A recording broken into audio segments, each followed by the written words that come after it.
பார்டர்ல சாரில செமி பட்டு இந்த ரேஞ்சா, அதுவும் இந்த மாதிரியான சூப்பர் டிசைனா, அது அத்தனை யோசிக்கிறீங்களா? கண்டிப்பா வீடியோ பாருங்க, உங்களுக்கே புரியும். சோ பியூர் செமி பட்டுல அழகான காப்பர் கேட்பரி எம்போஸ்ல லைட் அண்ட் டார்க் கலர் மேட்சிங்ல வேற லெவல்ல கொடுத்திருக்காங்க.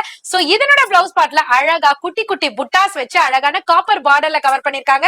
சோ அப்படியே பல்லு பாட்டுக்கு வந்தீங்கன்னா இது வரைக்கும் எங்கேயுமே பார்த்திருக்க முடியாது, எந்த ஷாப்லயும் பர்ச்சேஸ் பண்ணிருக்க முடியாது. சோ டிஜிட்டல்லயே அழகான ரிச் பல்லு கவர் பண்ணிருக்காங்க. ஒன் பிளீட்ல விட்டு கட்டணும்னா வேற லெவல்ல இருக்கும். பாக்குறவங்க அத்தனை பேருமே நம்மள திரும்பி பார்ப்பாங்க. அந்த அளவுக்கு சூப்பரான சாரி தாங்க. சாரியோட ரேட்டை கேட்டீங்கன்னா இதுக்கு மேல ஷாக் ஆயிடுவீங்க. வெறும் 730 ரூபாய் மட்டும் தாங்க. சோ இதுல இருக்கிற கலர் சார்ட்லாம் பாத்தீங்கன்னா லைட்டும் இருக்கு, டார்க்கும் இருக்கு. வீட்ல இருந்தே சூஸ் பண்ணிட்டு டைரக்டாவும் பர்ச்சேஸ் பண்ணிக்கலாம். வர முடியாதவங்க ஆன்லைன்லயும் பர்ச்சேஸ் பண்ணிக்கலாங்க. ஃபோன் நம்பர் வீடியோலயே இருக்குங்க, டிஸ்பிளேலயே கொடுத்துருப்பேன். அந்த நம்பருக்கு ஸ்கிரீன்ஷாட் பண்ணீங்கன்னா உங்க வீட்டுக்கே கொரியர் வந்துடும். இதுல சிங்கிள் பீஸும் எடுத்துக்கலாம், மிக்ஸ் பண்ணி எடுத்துக்கலாம், செட் வைஸும் எடுத்துக்கலாங்க.